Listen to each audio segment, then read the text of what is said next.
Am I audible? Give me a thumbs up. Yes. If I'm audible, just give me a thumbs up. Okay, thank you very much. So, welcome. Let the other people also join us. Let's give them a minute. Okay. So, let's welcome Gayatri Prajwal, Vignesh, and Sri Kavya. Welcome all. Myself, Dr. Ankit Khandelwal. I am educator of anatomy in an academy. Code, you know the Dr. Ankit 10, you can use that code if you want to subscribe for the Academy plus subscriptions. What we are going to today is we are going to discuss on the topics that is cranial nerve 9 and 10. Cranial nerve 9 and 10. Also, we'll include one more cranial nerve, which is cranial nerve number 7. So in the morning, we discussed about the cranial nerve number 5 in the afternoon. And now we are going to discuss cranial nerve number 7, 9, and 10. So these three cranial nerves are our objective for the day. 7, 9, and 10. Okay. Okay. Let them join. We'll start the process. Ready to start? In meanwhile, any doubts, let me know. Any doubts, anything which you want to add or want to ask, then you may ask it right now. That's a good time. It's a good time to ask before the session. Yes, Sushmita, Sri Kavya, Vignesh, Prajwal, Gayatri, and others. Any doubts? We talked about the cranial nerve number 5 in the afternoon. We talked about all of its branches, V1, V2, V3, and some applied aspects of that, the course branches and all that. Okay. In this session, we are going to start with cranial nerve number 7. So let's start with cranial nerve number 7. Here is our cranial nerve number 7, which is known as the facial nerve. Facial nerve because it's mainly supplies of all of the muscles on the face, that basically facial expression muscles. That is why it is known as the facial nerve. But first of all, let's start with its basics. Facial nerve, sensory motor mixed. Welcome, Sijal. Sensory motor mixed. Yes, we'll underline it. Facial nerve is sensory motor or mixed. Answer, answer, answer. Comment box, comment box, comment box. Very good. That is a mixed nerve. Okay, so one thing is clear. After that, facial nerve arises from which part of the brain stem? Arises from which part of the brain stem? Midbrain, pons, or medulla? Very good, Shrikavya. It arises from the pons part. Very good. So it is arising from the pons part. It is a mixed nerve arising from the pons part. Okay. Passes through which foramen? Comes out of the brain, passes through which foramen? Name of that foramen is? Name of that foramen is jugular foramen, facial nerve. Sure, Sujal? Sure, jugular foramen. Think. Facial nerve passes through which foramen? Yes, it passes through stylometsa. It's a complicated nerve. Why the complication is it passes through two foramens. It passes through two foramens. What are those two foramens? One is your internal acoustic meatus, and second is your stylomastoid foramen. What does it mean? Why it is passing through two foramens? Because it has to be inside the bone. There is a part of the facial nerve which is inside the bone between these two foramens. Which bone is this? So bone has two foramens, one foramen over here, one foramen over here, and facial nerve is passing through this, passing through the bone, and then it's coming out from this. Which bone is this? This bone is your temporal bone. Okay, this bone is temporal bone. So when it comes out of the brain, it passes through the internal acoustic meatus, and it will travel through the bone, and comes out on the bone through the stylomastoid foramen. Okay, so it has two foramens. It is inside the bone. Therefore, this reason, whenever there is any injury to this or any fracture to this temporal bone, mainly its petrous part, chances of facial nerve injury or lesion are common. So in fractures of the temporal bone, particularly on the petrous part of temporal bone, the lesion of the facial nerve is common. So seventh nerve injury is common. Why? Because when it is passing through a foramen, coming out of the foramen, it doesn't mean that it is only passing through two foramens. Inside the bone, it is in a bony canal. So there's a very small, thin bony canal. So the nerve is actually passing through a canal made up from the bones. Okay. Therefore, it is liable to be injured. Yes, for pituitary fissure, that is for the chorda tympani. You already wrote it. That is for the chorda tympani, pituitary fissure. So I'm just telling you why whenever there is a fracture in this particular bone, there's a very thin canal through which the facial nerve is passing, that could easily get injured. Okay. So we'll come to it in the later part, that what are these parts and all. Just the basic idea, it's a mixed nerve coming out of the pons, passes through two foramens, and then it comes out, and then it is in the extracranial part, that is on the face region, it gives off its branches. Fair enough. Now, as all of us be knowing, if you're attending my previous lectures, this is a third session on the cranial nerves. We did cranial nerve number 3, 4, 6, and 5. Now we are doing cranial nerve 7, 9, and 10. The important cranial nerves we're trying to cover. So as we start with the cranial nerve, how do we start? We all should be knowing. We start from proximal and we reach the distal region. It means that we start from the brain or its nucleus, and then we talk about its functional components so that we know an idea that this nerve is doing what as it will come out of the brain. Okay, if you know the functional component of a nerve, you know what will be its branches further on distally in the outside part. Okay, so therefore we proceed it like this. Okay, fair enough. So let us start with the brain part. Let us start the brain part. In the brain part, we know the pons region. Okay, now what are its various nucleuses? What are its various nucleuses? Or yes, what are the various nucleuses and then its functional components? So various nucleuses of this or functional components are, yes, okay, we'll go both. The functional component of the nucleus, they mean the same thing. Functional component has the nucleus. So functional component, if we start with the functional component, in that we'll talk of the nucleuses, functional components. It's a mixed nerve, so it will be having both the efferent as well as the afferent component. Efferent, we know general somatic efferent. We have the spatial visceral efferent. We have the general visceral efferent. Afferent also we know we have a general visceral afferent or the spatial visceral afferent. We have a general somatic afferent. We have a spatial somatic afferent. Okay. So tick mark the green color. Yes. General somatic efferent. Yes or no? Y or N? Facial nerve. Nerve is facial nerve. General somatic efferent. Okay. Cross. Spatial visceral efferent for the pharyngeal arches. Spatial visceral efferent. Yes. General visceral efferent for the parasympathetics. Parasympathetics. Yes. General visceral afferent or spatial visceral afferent? Visceral afferent? Yes. Somatic afferent? Somatic afferent. Also, it will give it will give a small component. There's some communicating branches to the vagus nerve. It will give a small component. Spatial somatic afferent? Spatial somatic afferent? No. Okay. Now let us see their nucleuses. Spatial visceral efferent. The name of the nucleus is what?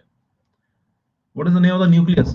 All except for That's very good. Yes. What is the name of the nucleus in the spatial visceral efferent? That is a Edinger Westphal, Cecil Shore for the seventh nerve. Spatial visceral efferent is for the branchiomotor. It is for the branchiomotor or the pharyngeal arch. Yes, facial nerve. Ambiguous is for the 9th, 10th, 11th. Gustatory is not.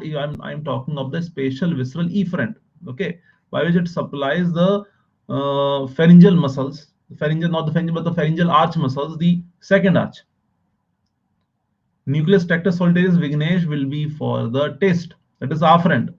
Sushmita has said motor nucleus of the seventh cranial nerve, and absolutely correct. This is the motor nucleus. Efferent, motor nucleus of facial nerve.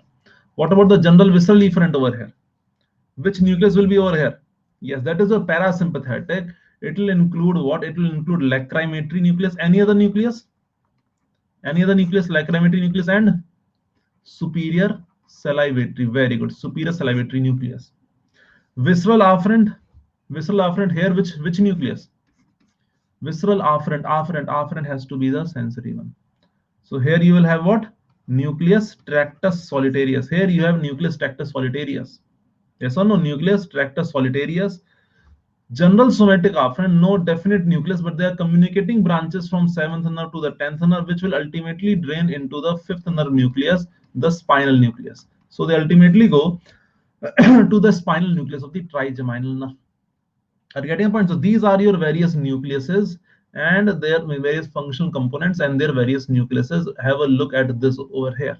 Try to form understanding from here. 7th nerve. Okay, 7th nerve. 7th nerve. It will go somewhere over here also, and here also you have 7th nerve. Spatial visceral efferent, general visceral efferent, visceral afferent, and your general somatic afferent also. It will be communicating branch through the vagus nerve. But as main are these three. These three are, you should be remembering these three functional components. Is this point clear? Is this point clear? So efferent as well as afferent. Therefore, it is known as mixed nerve. You have to understand that also. Why it is mixed nerve? This is the mixed nerve. Okay. Yes. Next, we will also try to understand the same part in the brainstem. This is the region of the pons, and here you will have all these nucleuses. You can see the facial nucleus over here. Okay, the motor nucleus of facial nerve, the general visceral efferent, the somatic afferent, and your visceral afferent over here. These are all the facial nucleuses. They will give off the axons which will be carried by the facial nerve outside. Okay, facial nerve. So this is you see in the brainstem. But if we want to look at inside the brain, we look at the transverse section of the brain, then what will look like in the lower part of the pons. If we take a section from the lower part of the pons, where do we see this facial nerve? Facial nerve nucleus right over here. Okay, facial nerve nucleus right over here, and you see it goes first, what we say, the dorsomedially. It will turn around the abducens nucleus, and then it will come out laterally between where? Where it will come out? It will come out at the pontomedullary junction somewhat laterally.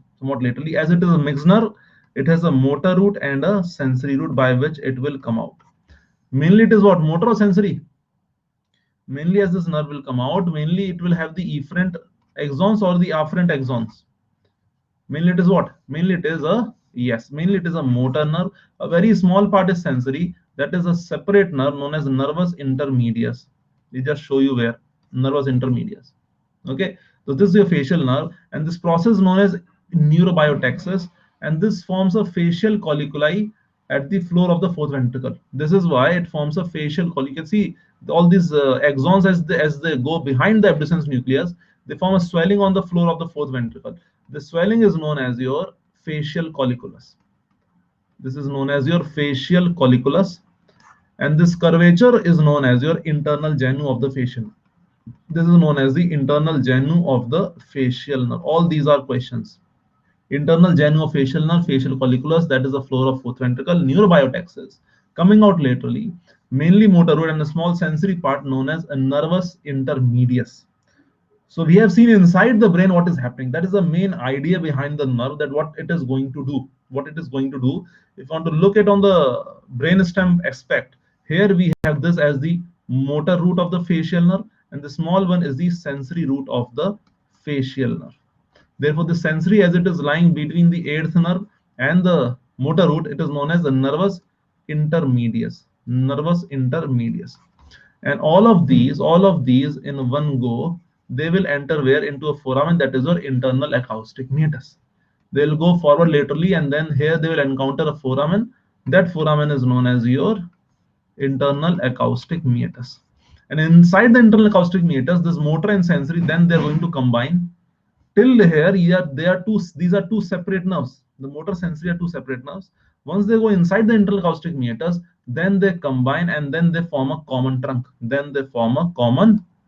Over here. Is this point clear? Okay, so where it is coming out? Pons and motor sensory. Motor medially bigger one, sensory a smaller one known as nervus intermedius. They will enter the foramen internal acoustic meatus. Now you have to imagine over here. I'll just show you this particular skull. Try to imagine over here. Okay, this is the region of the midbrain. That is the region of the midbrain where, yes, here. This is the region of the midbrain. Below this, you have this as the region of the pons. And here you look, if you look over here, then this is the area where the internal acoustic meatus. Can you see the internal acoustic meatus on the pittus temporal bone? So this is where the 7th and 8th nerve are coming, and they'll go laterally, and they will enter into this. From this side, they will go laterally, they will enter into this side. 7th, 8th with their motor and sensory component. I mean, 8th is total sensory, 7th has a motor sensory component. Okay, this is how it will come out of the brain, and it will go and supply over there. Now, from this figure, not this figure, but from this slide, we can come to a conclusion. What will be the functions of facial nerve? From this simple slide, if you look, then if we go one by one, spatial visceral efferent. So we know from this that, okay, it is going to supply the muscles of the second pharyngeal arch. We know it is motor, just from this. Okay. Second one was general visceral efferent. So we know that it has a parasympathetic role to take to go. That is, it is going to supply few of the glands or the smooth muscles, particularly the glands. We know it. Then we also know that afferent, it is sensory to the viscera, both spatial and general. So you know that, yes, it has a sensory component, but sensory from where? Sensory mainly from the viscera. Not just a general sensation, it will also take a spatial sensation, that is basically our taste. General sensation are pain, touch, temperature, and all that. Pain, touch, temperature, and all that from the viscera, sensory from the viscera. We also have seen, okay, there's a small component that could go as GSA, general somatic afferent. So yes, it could be sensory from the somatic, that is the body wall also, but only through the communicating branches with the vagus nerve, that is your, what we say, the Alterman's nerve. Alterman's nerve. Okay. So these are the various, functions of this particular nerve that we know just by looking, if we know the topic of function component. Clear? Now it is coming out and it is going into the internal acoustic meatus, and then we will see what will happen as it goes in the internal acoustic meatus. So here is the picture of it. Here is a picture of it, of when it enters, when it comes out from the brain. As I already told you, this is your facial nerve motor component, the thicker one, and it is the nervus intermedius, which is the vestibulocochlear. This is what I was showing the fossa part. This is your internal acoustic meter, which I already have shown you. Now, what happens once it reaches inside the petrous temporal bone? So once it reaches inside the petrous temporal bone, it will be going through the inner ear and then the middle ear. Inner ear and then the middle ear. So you can see over here, internal acoustic meatus. Okay. Now it has entered with the eighth nerve. And also, what is the other component of this content of internal acoustic meatus? You had the seventh and eighth nerve. Anything else? Very good, Praveen. We also have a labyrinthine artery. Labyrinthine artery. A question was asked, branch of AICA. Second best answer, basilar artery. That is also passing through it. So this nerve will pass through the internal acoustic meatus. First you have the inner ear part, the cochlea and the semicircular canals. Then you have the middle ear, medial wall. It will take a band and this all over here. Let us see what are these parts. So what are these parts? Parts of the facial nerve, they are important. This whole part which you're seeing inside the temporal bone is known as intratemporal part. Intratemporal part. Okay, and once it comes out from the stylomastoid foramen, that is known as extracranial part. Extracranial part, or extracranial course, or extracranial part, whatever you want to call it. So in this part, intratemporal, it is just not running like this. It is inside this bony canal known as facial canal or the fallopian canal. This is whole a bony canal. It's not freely moving around in the ear part or the temporal bone. It has a bony canal. Okay, so that is known as facial or the fallopian canal. This is known as intratemporal part. Before this is known as the intraneural part. That is known as the intraneural part.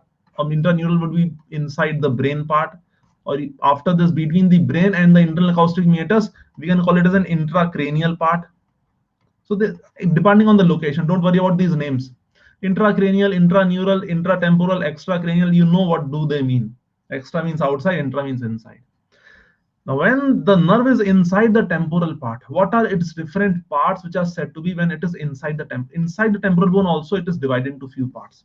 Let us name them. What do we are going to name? We are going to name the intratemporal parts of the facial nerve. First part, as it enters into the meatus, we call it a meatal part of the facial nerve. Second, as it is passing through the inner ear, very small area, that is known as the labyrinthine part of the facial nerve. That is known as the labyrinthine part of the facial nerve. Third, if we look at this diagram, third, it will bend from here at the genu. This is known as the external genu, where the geniculate ganglion is present. And then this horizontal part. This horizontal part is known as the tympanic part. So third part is the horizontal part or the tympanic part. Tympanic part or the horizontal part. Fourth part, if you see over here, fourth part is a descending part, which is passing down from this, as it is coming from the stylomastoid foramen. You know that somewhere you have the mastoid process or the mastoid antrum over here. So this fourth vertical part is known as the mastoid part. Fourth part is known as the mastoid part. Also, you have this vertical part. These are the parts of the intratemporal parts of facial nerve. Point somewhat clear? Now here few things are written. Labyrinthine part is the shortest part and it is the most compressed part of the nerve. It is the most compressed part of the nerve. Labyrinthine part. Okay. Mastoid part is the longest part of the facial nerve out of these four parts. Labyrinthine, mastoid part is the longest part, and mastoid longest, and labyrinthine is the shortest and the most compressed part. Okay, this little bit detailed anatomy we need to know. There's no harm in knowing it. Why? Because the facial nerve could be damaged in a lot of cases. For example, I told you one part was the fracture of the temporal bone, mainly the petrous part of temporal bone. You know, if you have read the ENT, there are a lot of surgeries in the middle ear or in the inner ear. Anywhere surgeries over there, could it be from the cholesteatomas or the surgeries for in the middle ear only. Facial nerve is at higher risk, very high risk of damage. Why? Because the cavities are very small. Those middle ear and inner ear, though when we make diagrams, we make it like huge diagrams, but you know the width is like 2 to 4 millimeter. That's all. 2 to 4 millimeter, highest 6 millimeter. That is the main. 6 millimeters, just more than half centimeter. That is the maximum width. Where you have all the malleus incussus, you have the muscles, you have the tympanic plexus, all of that, and that you have the facial canal, facial nerve also. So yes, in the middle ear surgeries, this is iatrogenic. There could be, it is at high, it is a high chances or higher risk chances of getting injured, apart from being from the fracture and all. Then you have the cerebropontine angle tumors and all the many other things. So this is all a danger over here. This is all a danger over here. So these were the four parts as I showed you, and we can look at them also in some different image over here. There's also an image showing you. Now if they ask you a question, and that is a new, I don't know new, or because I haven't seen a question from that part, but all these parts of facial, now if you look at this is the your what, this is the internal acoustic meatus, and this is your labyrinthine meatal part, labyrinthine part, horizontal part, and the vertical part is this. These are your 1, 2, 3, and 4 parts of the facial nerve, and you can see it is inside this bone, it is inside this bone all the time. Also, there's one area which is known as the vascular watershed area. Vascular watershed area. So whenever there's a vascular compromise, the facial nerve could be injured, and that vascular watershed area and the facial nerve hole are again in this labyrinthine segment. In the second segment, that is the labyrinthine segment. So labyrinthine segment is having a decreased vascular supply, so that would also damage the nerve. Therefore, the most common part, or most common, you can say, the intratemporal region where the facial nerve could be damaged is the second segment or the labyrinthine segment. Because of this extra reason that is a vascular watershed area, labyrinthine segment. Point somewhat clear? Okay, can you see the course and all? I hope the course and all is clear. Now, this course and all is clear, then we can look at the branches. We can look at the branches. What would be the branches of the facial nerve as it is passing through the course and all? So now, very important part comes over, that is the branches. Now, branches, how we are going to understand? One branches is inside the temporal part, that is the intratemporal part. What are the various branches given off by the facial nerve? And second part will be extracranial part. So intratemporally, what will be the various branches? The first branch is given off at the genu, or you can say the external genu, where the labyrinthine segment, it turned and it became the horizontal or the tympanic segment. Which is that branch? Yes, which is that branch over here coming from here? Which is this branch going? That is your greater petrosal nerve. So this branch, first branch, is your greater, very good, greater petrosal nerve. Greater petrosal, or you also known as greater or superficial petrosal nerve. Greater or also known as superficial petrosal nerve. So it will come out from the genu, external genu. Which genu? Internal was in the brain. This is the external genu nerve. Okay, greater petrosal nerve. Okay, then you see that, okay, this nerve is now going behind over here, and it is this horizontal segment, vertical segment. Vertical segment will give off a branch over here, which will supply what? The stapedius muscle. So second branch is nerve to stapedius, and third branch, that is goes down 6 millimeter above the stylomastoid foramen, cauda tympani nerve. Okay, so second branch is nerve to stapedius, and third branch is cauda tympani nerve. So let us name up them, because naming is important. Second branch is your nerve to stapedius, that is given up at the close to the pyramid region of the posterior wall of the middle ear. And the third branch is cauda tympani nerve. Third branch is cauda tympani nerve, exactly given 6 millimeters above the stylomastoid foramen. Location, then the cauda tympani nerve will come out 6 millimeter above the stylomastoid foramen. Point clear? Greater petrosal nerve, nerve to stapedius, and cauda tympani nerve. Now, nerve to stapedius will be coming from posterior. It will supply the stapedius muscle. Fine, very good, no issues. Cauda tympani nerve, what it is doing? It has to, its role is where? Its role is in the tongue region. Name is cauda tympani. Why? The reason is this, as already shown over here. The reason is this over here, as we can see it again. This is our cauda tympani nerve. Okay, I'm zooming it again, and that region should be the part where the cauda tympani nerve is given, and it goes on like this, moves anteriorly. I'll show the other slide that would be better understandable. Yes, I guess this is better understandable over here. Okay, so here what we are seeing, that is a facial nerve horizontal segment and the vertical segment. If I zoom it, you will see that this is the nerve to stapedius. Okay, nerve to stapedius, and that is the cauda tympani nerve, which will come from this part. Now this is a whole bone over here. Okay, medial to it you had the inner ear. Here you are seeing the middle ear, and outside this you will be seeing the external ear. Cauda tympani nerve, as it comes out from this bony canal, it's a bony canal, so it will have to first pierce, it will come out through an opening. What is this opening called as? What is this opening called? It is known as posterior canal or posterior canaliculus, post or simple cauda canaliculus, whatever you can call it. And then what it does, then this nerve passes from posterior to the anterior wall. When it goes from posterior to the anterior wall, it is present passing through the tympanic membrane.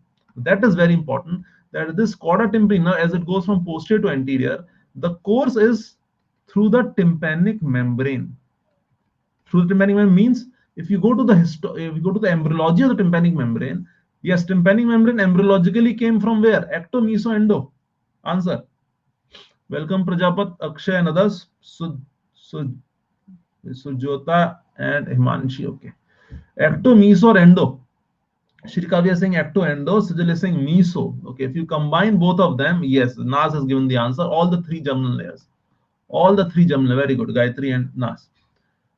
So tympanic membrane is formed by all the three germinal layers. This cauda tympani nerve passes between the mucus and the fibrous layer. That is inner and the middle layer. It passes between the mucus and the fibrous layer of tympanic membrane. Therefore, it looks like a cord from the tympanic membrane. So its name is cauda tympani nerve due to its course through the tympanic membrane.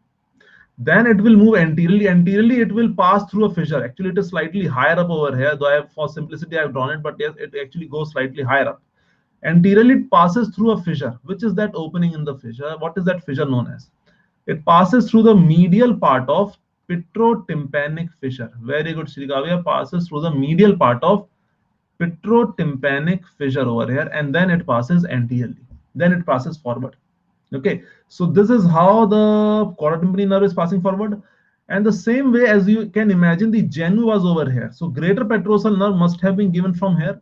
The greater petrosal nerve does not pass into the extracranial part, but it is running on the we can say the inner side of the skull. It is running on the inner side of the skull. It forms the hiatus for the greater petrosal nerve. If you look over here, and you can very well imagine that, see, this was our internal acoustic meatus. This was the internal acoustic meatus. The nerve entered over here. Now imagine somewhere over here we had the bend. We had the bend by which it went posterior. So this is the area of the genu. So from the genu over here, it will give off the branch, the greater petrosal nerve. The greater petrosal nerve would be running in a hiatus over here on both the sides. So there is a hiatus for the greater petrosal nerve. Then which foramen does it reach? Which foramen does it reach? Think.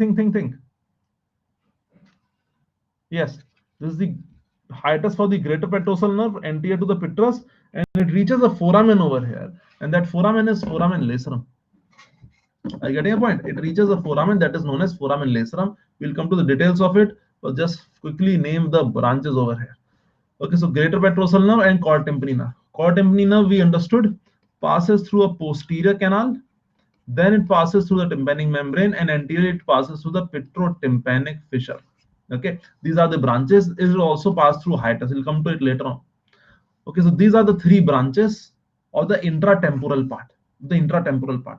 Let us do them right now. What are the further course of these branches? So first of all, we started with the greater petrosal nerve. Greater petrosal nerve. It will run where? It will come out and will run in the floor of the middle cranial fossa. As you already seen, it will run on the floor of the middle cranial fossa through a hiatus, and then it reaches where? It reaches the foramen lacerum. Where does it reach? Foramen lacerum. So as it reaches the foramen lacerum, now imagine that this is the nerve over here, and it came out and it reached the foramen lacerum. That is the foramen lacerum. The nerve actually reached over here. Foramen lacerum is again a foramen at the junction of the sphenoid and the temporal bone. Here we have another foramen in the base of the skull, that is known as the carotid canal. That is known as the carotid canal. And this is your whole bone over here, whole bone over here, and here you have a small cartilage below the foramen lacerum. Below the foramen lacerum, we have this small cartilage which is covering the foramen lacerum. Now here you have the internal carotid artery which will enter. It will pass through this bone, that is petrous part, and it will come through over here, passing through the, here you have a sinus known as the cavernous sinus. Now this was our nerve that we have talking about, the greater petrosal nerve. Now through the ICA there is a sympathetic plexus which will be covering from here. This sympathetic plexus in the ICA over here is forming the deep petrosal nerve.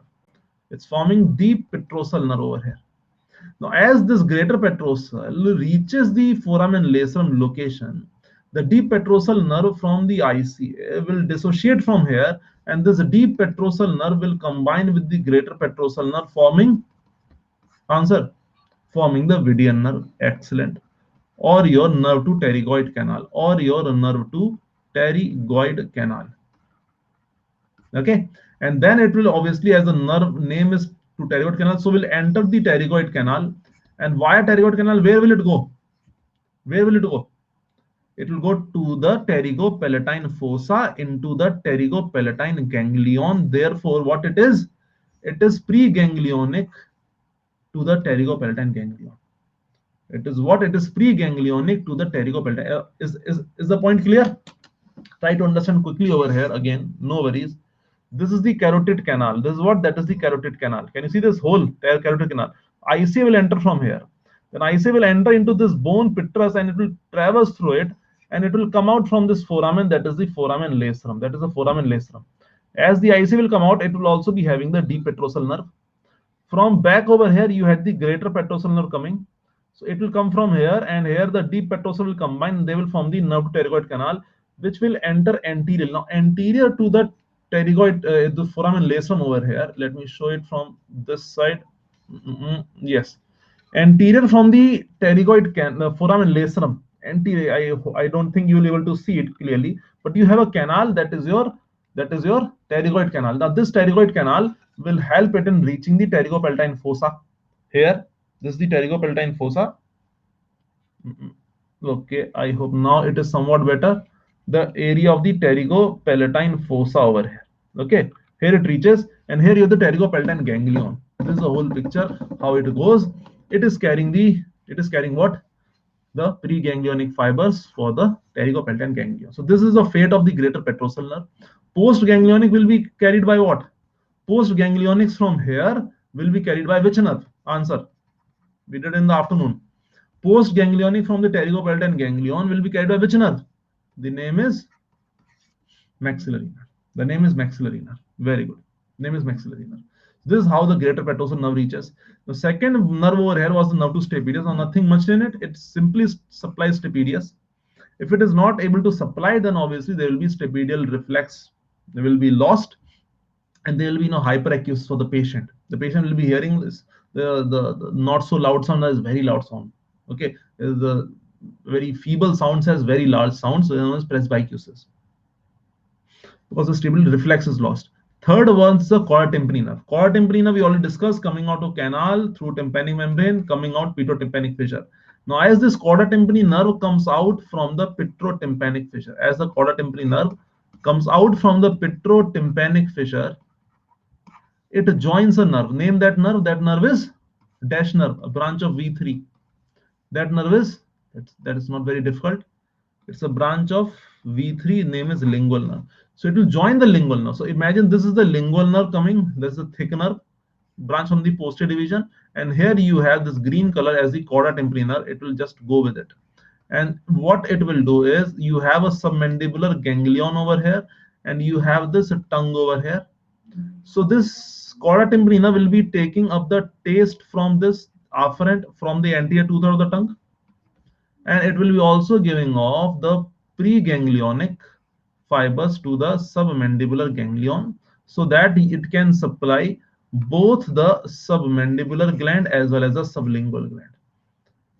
So chorda tympani nerve has two aspects. One is taste from the anterior two-thirds of tongue.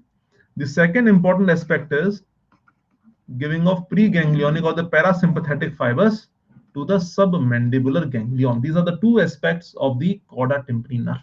Okay, these are two aspects of the chorda tympani nerve. You know why the name is chorda tympani. Coming out of the pituotympanic fissure and joining the lingual nerve, and supplying all these areas. Okay. Okay, let us see a view over here. I guess that will help you in understanding. This is the chorda tympani nerve over here. This is the facial nerve, that is the geniculate ganglion over here. Look how the greater petrosal nerve is running over the floor. This is the floor of the middle cranial fossa. Okay, here it is giving the nerve to stapedius, the second branch. That was the first branch, and the third over here is the chorda tympani nerve. You can see the chorda tympani nerve passing through the bony canal, and then it will go anteriorly. Okay, one more figure just to explain you the stuff over here. I guess that would help you. Now, what is this all over here? This is the facial nerve. Focus only on the facial nerve, the genu, the greater petrosal nerve. That is not being shown over here. But then you have this chorda tympani nerve. You can see the tympanic membrane over here passing through it. Then this is the pituotympanic fissure, then passing through it. This is your mandibular nerve. That has to be the lingual nerve over here. So this is the lingual nerve. Chorda tympani was coming, joins this. It will go over here, supplying the submandibular ganglion, carrying the taste from here. Point clear? Is the root clear? This root is very important. This you will also see on the dissection. I don't have that particular image when we are doing the dissection in the cadaver, but we can easily see it. Not easily, but yes, you have to be cautious, because you can easily see the lingual nerve in the dissection. Once you reach the lingual nerve in the dissection, then be more patient and dissect it more proximally. Once you dissect it more proximally, you will look like it's like a hair. It's like a hair or two which are coming from posterior. They are joining the lingual nerve, 1 to 2 centimeters below this base of skull. There you see that is the chorda tympani nerve. So you have to be very cautious while dissecting out. You have to be very cautious. As a small nick over here, and the taste is gone from the anterior 2/3 of the tongue. Okay, so that is your chorda tympani nerve. So these were the branches from the intratemporal part. These were the branches from the intratemporal part. These three important branches. Point clear? So I guess we know now. Greater petrosal, stapedius, and chorda. These are the intratemporal branches. So when there is a fracture and all, some of these branches may get damaged over here. Okay, now it is coming out. From the stylomastoid foramen, and how will it proceed then? As it comes out from the stylomastoid foramen, then from there, how will it proceed? It will give off some of the posterior branches and some of the anterior branches. So let us imagine over here, this was the stylomastoid foramen. So it traversed through the temporal bone. It is coming out from this. That is our facial nerve is coming out of this. It will give out a few of the posterior branches and then anterior branches. Anteriorly, you have a gland over here. I hope you all must be knowing its name. The name of the gland is PAROTID, parotid gland. So anterior division will go into it. That we'll discuss. But first of all, what are these posterior division? It will giving branches to which muscles or which area? Posteriorly, you have the posterior belly of digastric. Imagine the mastoid process, stylomastoid foramen, the posterior belly of digastric. With the posterior belly of digastric, there runs another muscle. Name it. Very important. It also forms a boundary of the submandibular triangle. With the posterior belly of digastric, parallel to it runs a muscle known as stylohyoid. Very good, Naz. So it will supply that muscle also.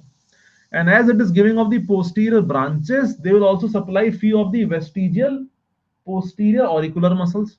So there is also a posterior auricular branch that will supply the vestigial posterior auricular muscles. Can anyone of you tell me which other muscle is left which this posterior branches or posterior auricular branches are going to supply? Apart from posterior belly of digastric, stylohyoid, posterior auricular branches, which other muscle? I'm giving you a hint. Which other muscle? This muscle is very good. That is our occipital part of occipitofrontalis. Occipital part or occipital belly of occipitofrontalis, a muscle of the scalp. So it is going to supply these muscles posteriorly. Remember, all these muscles are muscles of second pharyngeal arch. So your topic, this is also going hand by hand. Second pharyngeal arch. Now what happens? Now this facial nerve enters into the parotid gland. Questions. Parotid gland as a topic and anatomy is important. And lucky for you, if you are not aware of its anatomy, there's a whole special class only on the parotid gland. Enjoy that class. And ask me any doubts if there are. Always open for your doubts. There's a special class only on the parotid gland. So there are various surfaces. If I may ask you, facial nerve, there's a question. It enters which surface of the parotid gland?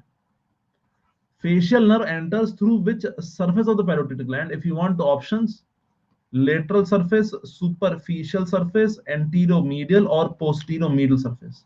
Answer: lateral, superficial, anteromedial, posteromedial surface. The facial nerve enters through which surface of the parotid gland?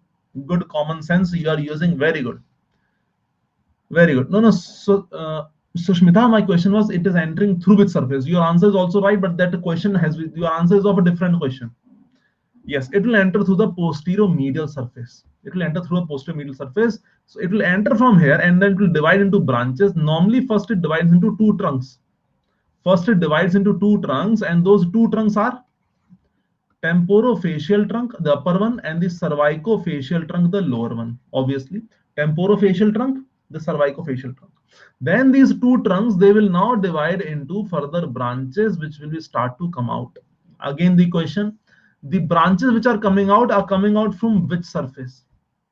Branches of the facial nerve, that pars sensorinus, which is coming out through which surface of the parotid gland? Yes. Now the answer becomes fantastic, guys. Great. Anteromedial surface. The branches are coming out from the anteromedial, entering into the posteromedial surface. How many branches? We know these 5 branches are over here. These 5 branches are over here, and we all should be knowing, although we know, but still, what are those 5 terminal branches of the facial nerve starting from superior to inferior? First one is quickly. Okay, I start with the temporal branch. Second one is type something. Very good. Okay, short forms: zygomatic branch. Third nervous or third branches, buccal. Fourth branches, marginal mandibular branch. Last and fifth branch is the cervical branch. So those two trunks, temporofacial and cervicofacial, will ultimately give up these 5 branches, mainly temporozygomatic from here and temporozygomatic or buccal from here. Buccal can be from this or this trunk, buccal, mandibular, and the cervical from this. Now temporal branches will be supplying which main muscle? Applied importance.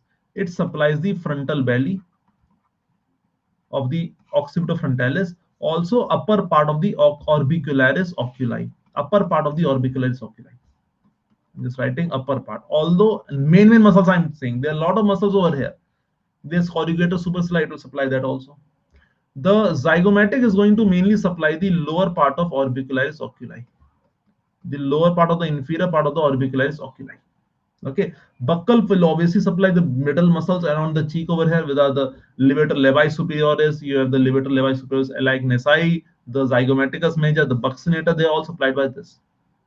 The marginal mandibular will supply where? It will supply the muscles which are below the oral fissure over here. Obviously, it is going over here to supply mainly the muscles which are below the oral fissure, which are below your oral fissure. I'm giving you a rough idea so that you know it. Cervical is mainly for which muscle? Answer. Cervical branch is mainly to supply which muscle? Very good, platysma. Mainly to supply the platysma over here. Okay. Now, as who answered? I guess Sushmita already answered that between the deep and the superficial part. Yes, Sushmita answered it. So what does it mean? It means that when the nerve is passing through the parotid gland, when suppose this is our parotid gland, if I make it surfaces, like these are the surfaces. If you take a TS, the lateral surface, anteromedial, and the posteromedial surface. Lateral is the superficial surface. Now, when the facial nerve will actually pass from here, this is the entry, this is the area of the stylomastoid foramen, SM foramen. This is the area for the mastoid process, that is a ramus of mandible. So facial nerve will be entering from here, yes or no? Posteromedial surface. Here it will divide on the branches and the branches will be coming off. This part is known as the superficial part of the parotid gland. This part is known as the deep part of parotid gland. So the plane of the facial nerve, it arbitrarily divides the parotid gland into the superficial zone and a deep zone. Point clear? In the deep zone, you have other structures, like you have a retromandibular vein over here. You have a retromandibular vein also running over here. You have a terminal part of the external carotid artery also running over here. And deep inside, you will have the internal carotid artery around 1 to 2 centimeter deep. But this facial nerve, importance, it is dividing into this part. Now there is a lot of pathologies which are related to the facial nerve. There are a lot of pathologies related to the facial nerve. So facial nerve surgeries are also not very uncommon. We have to do the surgeries to remove the tumor or anything else. In the facial nerve surgeries, obviously surgeon will keep in mind all the branches of the facial nerve. Which is the branch which is commonly injured out of all these? I mean, commonly injured out of all the 5 branches of facial nerve. If one branch is injured, most commonly it is which branch? Same options: temporal, zygomatic, buccal, mandibular, and your cervical branch. Which is commonly injured while doing surgeries? The commonly injured branch is your marginal mandibular. Commonly injured branch is your marginal mandibular branch. That is commonly injured. Maybe it is a little bit more superficially, so it is commonly injured. It is commonly injured over there. Okay, so these are your terminal branches inside the parotid gland, and let us see there's a particular dissection over here showing you all of that. So we can make it out that this region is of the mastoid process. So here, somewhat over here, you have the stylomastoid foramen, should be somewhat over here, slightly above, somewhat over here. You have the stylomastoid foramen.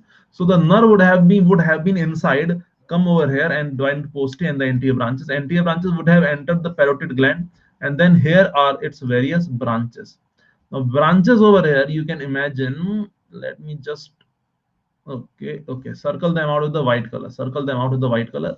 A is the temporal branch, zygomatic branch, and where is C written? C written, can you see the C? Yes, here is the C, that is the buccal branch. Buccal branch is also related to the parotid duct. So in surgeries of the parotid duct, this buccal branch is at risk. Buccal branch is at risk in surgeries of the parotid duct. This is your parotid duct over here. Okay, this D is your marginal mandibular. You can see it is actually going over here some part. See, this is general anatomy. They will also give further branches, like buccal branches are more than 3 to 4.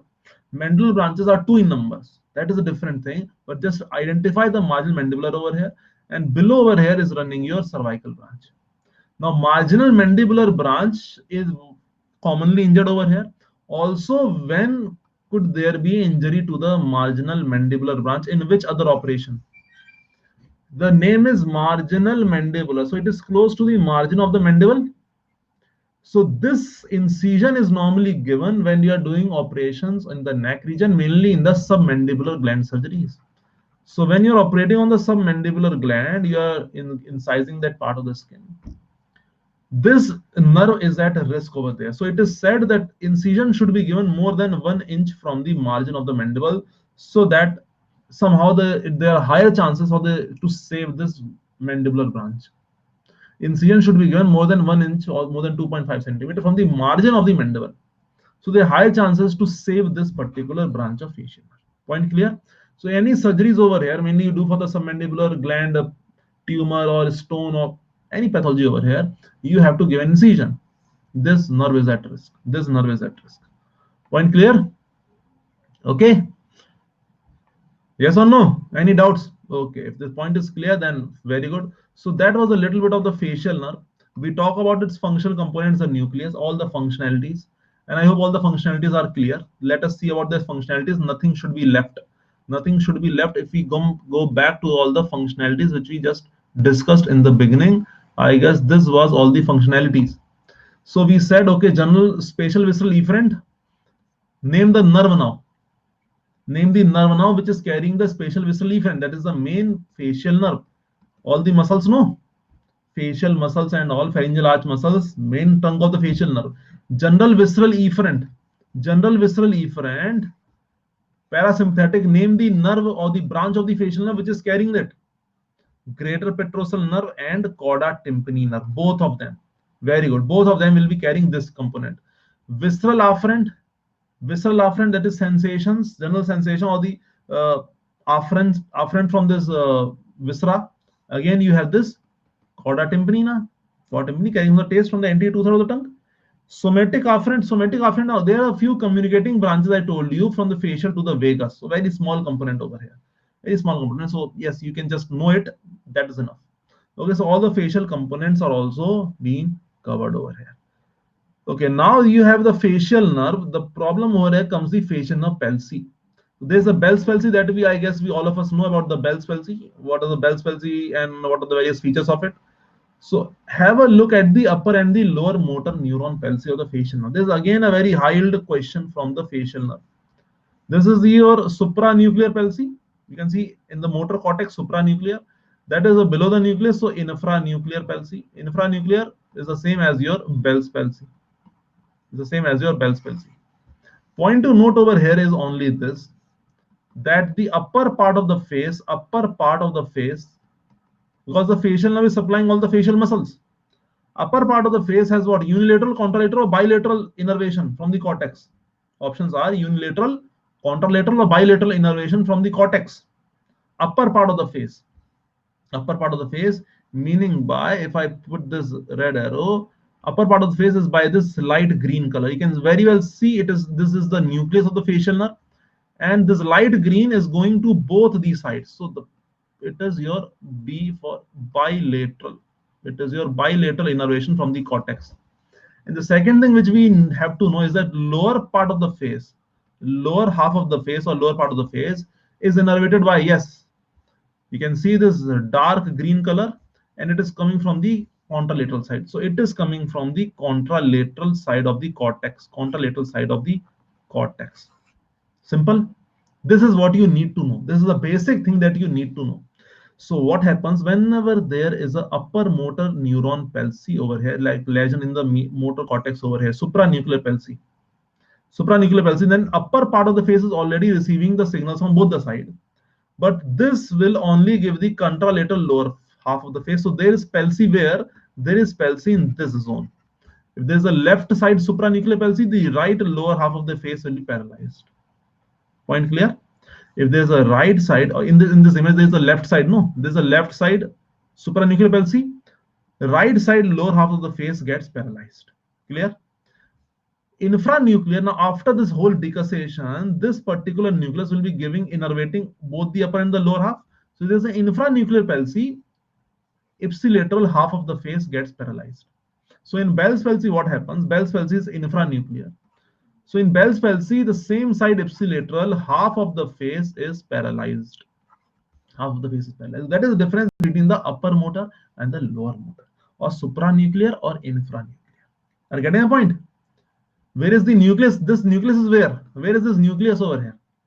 This nucleus for the motor nerve is in the pons. It's in the lower part of the pons. So you know, whenever there is a lesion above the pons, in the intern capsule, in the crus cerebri, in the midbrain part, cerebral peduncle and all, there are chances that it could lead to the supranuclear palsy.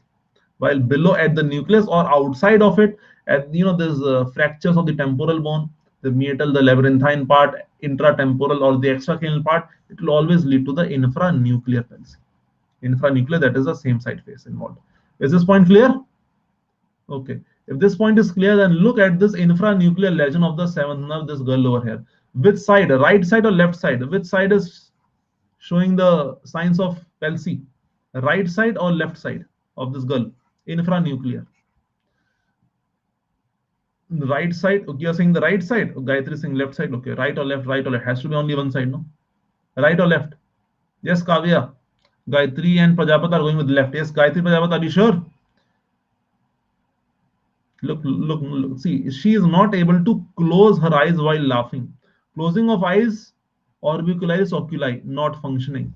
When she is smiling, you can see all the movement only on the right side of the face. There's very decreased nasolabial furrow over here. Okay, so it is right side is functioning. Left side, there is some infranuclear palsy over here.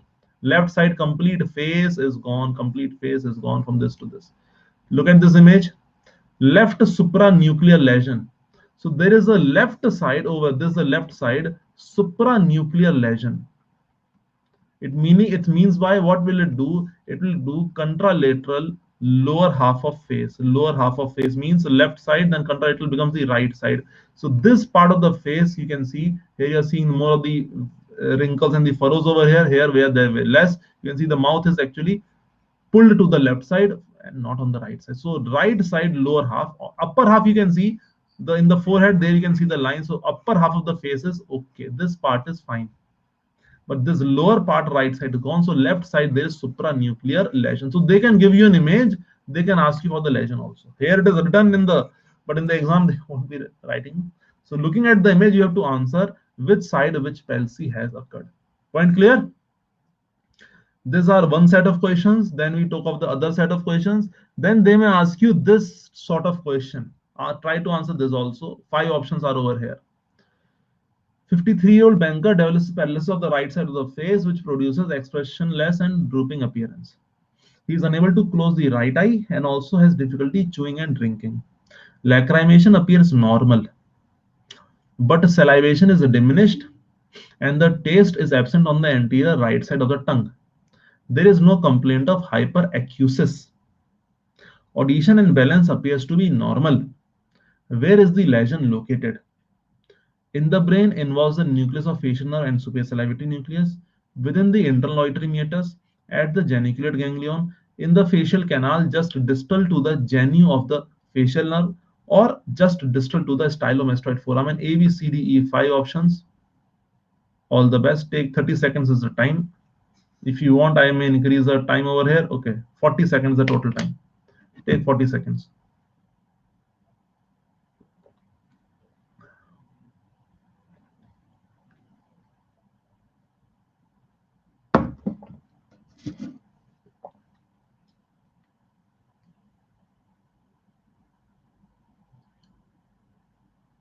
Last 20 seconds left. Attempt. That is important. Look at all the features which have been said about this patient, then you will able to reach your answer. Good.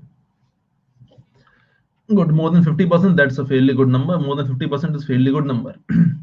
Salmon, yes, Salmon, we have to answer in the poll. Okay, you have said C, but answer is what? Answer is option number D over here. How? Lacrimation appears normal. Which nerve is normal? Which branch they're talking of? Greater petrosal nerve. Yes or no? Greater petrosal nerve. Lacrimatory nucleus. Greater petrosal nerve. Salivation is diminished. Which branch of facial nerve they are talking? Salivation diminished, not absent, diminished. Which branch are they talking of? Cauda tympani nerve. Very good. Diminished and the taste is absent. Again, cauda tympani nerve. No complaint of hyperacusis, meaning by that this what is the stapedius is fine. Stapedius is fine and greater petrosal is also fine.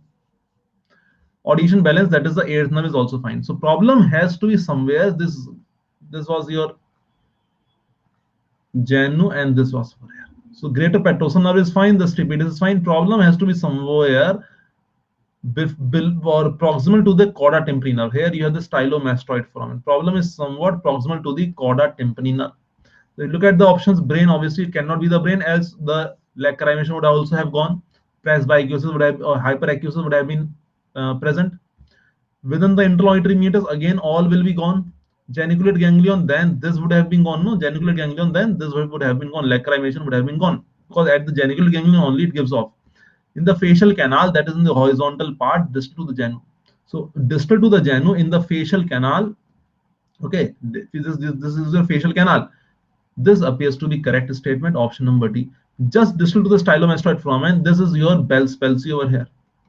The idiopathic, that is the Bell's palsy. If it was just distal to the stylomastoid foramen, then the cauda tympani would have been fine, which was not fine in this particular case. Problem clear? So you have to identify which are the sequence of the branches. Sequence of the branches is important. So sequence of the branches, I repeat one more time: greater petrosal nerve, nerve to stapedius, cauda tympani nerve, and then you have the internal acoustic meatus. This is your stylomastoid foramen, and then you have the extracranial branches. Extracranial branches. This sequence is very important. Then all the palsies, that is important. Point clear? Okay, if this point is clear, then let us move to the other question. Question is some different. Try to answer this question. Poll is over here. Baseball player was hit at the base of the skull by a loose bat. He is hoarse and complains of difficulty swallowing. The cranial X-ray indicates a basal skull fracture that passes through the jugular foramen. If the nerve passing through the jugular foramen were severed as a result of the cranial fracture, which of the following muscles would remain functional? A, B, C, D, E. Palatoglossus, sternomastoid, styloglossus, stylophalangeus, or the trapezius? Answer.